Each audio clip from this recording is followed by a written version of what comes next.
Hey everyone, something new here just for a quick second. It's a little news update section at the start of the video or whatever. I don't know. I don't make videos. What am I doing here? Um, to celebrate the coming of the new year 2019 and my gradual return to creative output and doing things like this. We will be getting into much more involved sorts of experiments with the decks that I'll be demonstrating. As I've already hinted, I will be looking at a certain limited deck that I've constructed in my playing around with the quest mode in Forge. We might be taking a look at the quest mode more in general. We might even be looking at other programs entirely, like the old Magic the Gathering game, which has a lot of really interesting pre-built decks for it, some newer, some older. Um, maybe just playing some booster draft, things like that, looking at sets in general, just looking at the game as a whole instead of just me showing around a deck that I found and explaining how it works. Also, about the game footage in this video, you wouldn't believe how many tries it took me to get this either because I couldn't win in a way that actually shows off how the deck is supposed to win, or because I got stomped over by the other deck because this deck is very slow. So I tried to do live commentary. It did not work. I might try again in the future video where the deck is less fiddly and prone to forcing me to re-record. I think I re-recorded like 6 times. That's about it. Enjoy the video. Merry Christmas to everyone. Happy holidays to the rest of you. And I'll see you whenever the next video goes up. Hello, it's your old friend here again, and I'm just feeling really productive, I guess. um, I will be going through some more complicated, more extensively, you know, decks that I've actually had some input in and that actually requires some more explanation, but right now I just want to get some fun little, diversions out of the way here, and here's one that I was just launched for it and was browsing through the decks that I have here to see what might be a suitable candidate for the next video, and I came across this. This is a Usenet special. This is a deck that I grabbed off God, I'll use the group name as the video title. It's the Usenet group for Magic the Gathering that was founded around, well, obviously, in 1993 when the game was published. And I just went, sometimes it's fun to just go through old threads and find like really old deck lists and see how the different formats were evolving at the time. And this is what we would call a vintage. Oh, here it is again. I love this. You'll never know what this is. Anyway, this is what was supposed to be a tournament-winning deck, according to the poster, for a tournament for what we would call today Vintage, which was then called Type 1, where basically everything goes, in the summer of 1995. And as we'll see, decks from this time are very nasty and very unfun to some degree. That was the metagame back then. This deck is a land destruction deck. If you've never played Magic, you won't know how awful and disgusting land destruction strategies are, but I'll demonstrate. Hopefully I'll be able to demonstrate that to you during the course of this video. Now, the fundamental, approach, the fundamental tactic with the archetype of land destruction is to get something really big out, a really big threat that your opponent needs to deal with, and then destroy all the lands, either all of their lands or all of your own lands, to prevent them from being able to retaliate against that threat, and then you kill them. If you can also punish them for playing lands or attempting to play lands or not playing lands because they, don't want to suffer those penalties, that's really great. And this deck does all of that, as we'll just discover here shortly. Now, starting off with the lands here, nothing interesting, really. Forest, mountain, plains. Oh yeah, this is a 3-color deck. Oh yeah, you're going to be... A lot of these older decks have, at least 4 colors of mana, because they have that sort of deck building approach where like you just take a big box of cards that you bought from the store and you pick out the best ones and put them all together in one list, and then you try to make something that actually is playable out of it with 60 cards. Only one non-basic land. That's the Strip Mine, which is basically a gussied up wasteland. Doesn't really do a whole lot. Just, one colorless, or sacrifice it to destroy land, which is a useful little ability to have in a land destruction deck. Now, where else do I go? Sorcery is here. I'll show you the things we can actually use to destroy lands first before I show you, how the whole thing ties together. Here we just have 4 of each of, obviously the Armageddon, the old classic destroy all lands for 4 mana, 1 white, 3 colorless, 1 white, and then 2 identical, basically spot land destruction spells here. Ice Storm, which is green for 2 colorless, 1 green, destroys any one land. And Stone Ring, which is the same thing, but it's red. Stone Ring has been reprinted. Ice Storm hasn't, and as a result is really absurdly expensive. It's not that great, but it's just one of those things. There's a black one called Sinkhole as well. I'll pull that up really quickly. Which actually was reprinted. Yes, here's a reprint. But it was decided that these things, land destruction, spot removal, are not in those colors, and so they were never reprinted. And as a result, non-reprinted cards from really early sets that let you do things that aren't usually possible tend to be pretty expensive. Otherwise, just some really basic spot creature removal. This was basically in every single deck of the time. These days it's been supplanted by some other better options. But it's Swords to Plowshares, 1 white mana. You'll definitely see this in at least one other deck that I have, but it's a pretty standard, even to this day it's a pretty standard, at least a more budget-friendly version of spot exile spells. And the only drawback it has is that the controller gains life equal to the power of the exiled creature. These days, oh god, am I going to remember the name of this? The alternative, yes. I think that is, yes, it's this one. It's Path to Exile, which does the same thing, except that instead of any life gain, the controller can search through the library for a basic land and put that into play tapped. That's basically what Swords has been supplanted by in modern contexts. No Planeswalkers because this is 1995.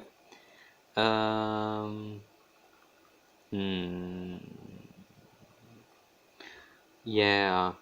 And enchantments and artifacts are all that are left, and oh, this is going to be tough to make into something coherent.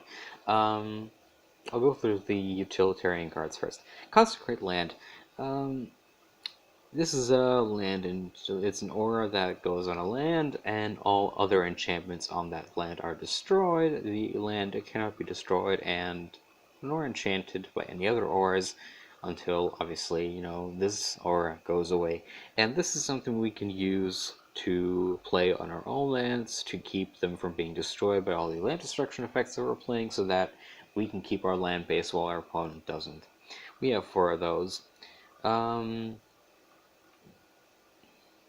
Then, since obviously we won't be needing as many lands here, here's a nice little jangly card from Legends that I really like. Land's Edge for 1 colorless, 2 red. It's an enchant world, which means there can be only 1 enchant world card and play at any time. Actually that. Yes, that card type still exists, but it's not actually actively in print anymore. Nobody designs cards with that card type anymore. What it does is it lets us discard a card from our hand at any time, and when we do, we can just deal 2 damage to target creature, the target player. So basically, once we have all the lands that we need, we can just start discarding excess lands to blow them up in our opponent's face. And the only thing we need those lands for is the Juggernaut. We have 4 of these, and this is what we, obviously besides the other stuff, this is what we win the game with, failing all other options. This guy's going to get the job done, we hope. It's an artifact creature for 4 colorless, 5/3. You can barely read the text, I bet. The contrast in these early prints is really bad, but it's a 5/3. Can't be blocked by walls, which again is a really ancient sounding rules text that you would never see today because nobody prints walls anymore. And it must attack each turn if possible. Not very spectacular, but very much effective. The only other creature in this deck, actually, is the Birds of Paradise for 1 green mana. This is again another staple that continues to be a staple to this day. 1 green mana, 0/1. No use as such as as an attacker, but it's flying, which means it can dodge most things. If we put like an aura on it, generally that's what you would do with it if you wanted to use it that way. And we can tap it to add 1 mana of any color to our mana pool, which means that effectively it becomes a land. It isn't affected by land destruction effects. So we can just have a bunch of birds in play and not care about our missing land base. Otherwise, how else do we get lands out of play? I'm just looking here. Yes, Kudzu here, another great unreadable card. I'm just gonna really summarize the rules text here because it's really obtuse. But it's an enchant. It's an aura. It enchants a land, 1 colorless, 2 green. And when the enchanted land is tapped, it's destroyed, and Kudzu has to be the controller of the destroyed land chooses another land for Kudzu to enchant. Now, if we have lands of our own, obviously that's a bit problematic, but generally speaking, as I already shown you, we don't need that many lands anyway. And if we don't have any lands, then the controller of that land has to enchant another land of their own. So this basically just makes sure that, land destruction continues to be an active factor during the game, no matter what other spells we may or may not have in our hand. And then really it's just on, well, we have one more. We have 2 Navinaral's discs, which are another really old staple with a great illustration here. There's a newer illustration, I think, that I'm not such a big fan of. 4 colorless, 1 artifact, comes into play tapped. 1 colorless and tap it, and it destroys all artifacts, creatures, and enchantments in play. So it just blows up the field and clears everything from the board. And this isn't land destruction, but this is just to deal with any sort of other threat that the other deck might pull out to stop our game from functioning. And after we do that, we can potentially use any land base that we have left on our own side to play something else to replace all the stuff we just blew up. Now, besides the Juggernaut, how else do we annoy our opponent and make him really suffer for bothering to play lands? Well, we have 3 artifacts here which help us do that. The first is the Black Vise. The Black Vise costs 1 colorless, it's an artifact, and when it comes into play, we choose an opponent, and at the beginning of that opponent's upkeep, it deals X damage to them, where X is the number of cards they have in their hand, minus 4. So if you have 4 cards or less in your hand, you're good, nothing's going to happen to you. If you have more than that, obviously I would assume, barring any other game-altering effects, a maximum of 7, it's going to do that amount of damage to you. And that means, well, 8. If you're just drawing from 7, then you would have 8 cards. That means that, well, if you don't play your lands, if you're prevented from playing your lands, or you're reluctant to play your lands for various reasons, you're going to be punished by the Vise, of which we only have 2, but you know how it is. And why would you not want to play your lands? Well, how about the fact that we have the Ankh of Mishra, which deals 2 damage to the controller of any land that comes into play. How about that? 2 colorless. Or alternatively, it comes in the Dingus Egg for 4 colorless mana. Whenever a land is sent to the graveyard, this deals 2 damage to the controller of that land. So whenever we blow up a land, not only is the opponent denied the use of that land, they are actually dealt damage by the artifact. That's about it for this. As you can see, a really, really ingenious and kind of devilish and really awful, actually, to experience, I bet. Little tied together little set of mechanics here for land destruction. A lot of these sort of decks are floating around at the time. This is one that I found, that actually seemed to have a really neat and elegant direction to it, and that's why I saved it and now finally get to show it off. So I'll see you soon when I get to do that. Alright, here we go with the game. Boy, what do I say here? I really should have studied this deck more because I haven't played it actually, or play tested it in ages. I just kind of looked at the list and thought it would look interesting. So I had no idea what a good hand was for a bunch of games, and I had to try again, and finally I settled on this here. I just get to strip my now, Lieutenant Mountain. I see that I already have a Juggernaut, which I hope to use to win. We'll see how that works out. Meanwhile, the guy seems to be playing some sort of dragon-themed deck. I couldn't really figure it out. I would assume so from the fact that it has, cards that reduce the cost of dragon spells. Here comes a Land's Edge, to let us just freely blow or discard lands. We're not even blowing them up, we're just throwing them out.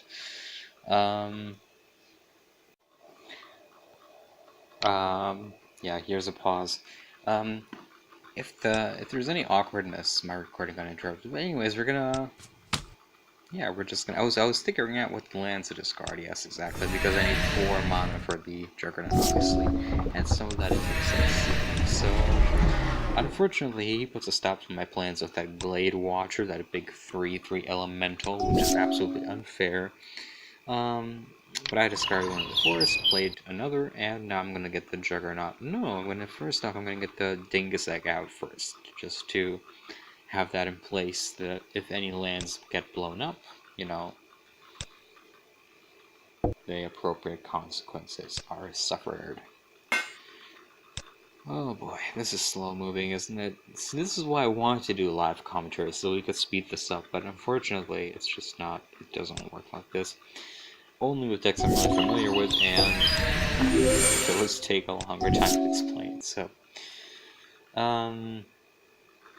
Yeah, I'm going to play that plane so I can play the Consecrated Land just in case, and then I'm going to use the Strip Mine to blow up one of his forests to deal 2 damage. Yeah, because I already know what happens, but in the recording, obviously, I'm still thinking through all this through, so. Here comes the Juggernaut. Blow up the Strip Mine, kill the forest, 2 damage to him, and I'm up to 5 life points, which is good because my creature is about to go away because of that stupid divine elemental thing. Yeah.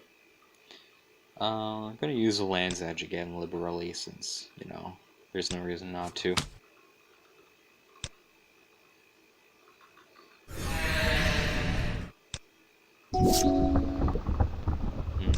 And for this turn, of course, I'm gonna have to attack with the Juggernaut. Play the Consecrated Land first on a mountain, since I think mountains are important, just for the Land's Edges, in case that gets blown up somehow. Discard another forest, gets them down to 12. Attack. They betray there. Here he plays an Evolving Wilds, which is very much a staple of modern, and really of most decks these days.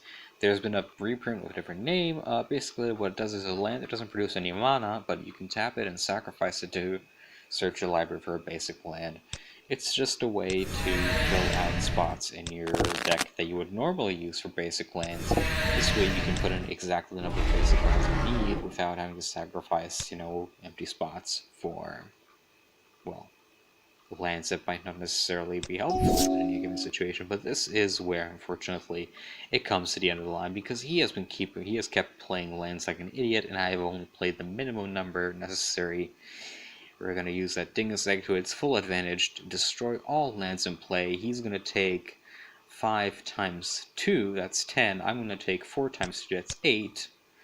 So he's going to die, and I'm going to lose 5 life. Here we go. That's all the effects on the stack. And they're going to resolve step by step. First, mine. 1, 2, 3, 4. Gets me down to 5. And then his, of course, getting down to 0. Thank you very much, ladies and gentlemen. That's game, set, match.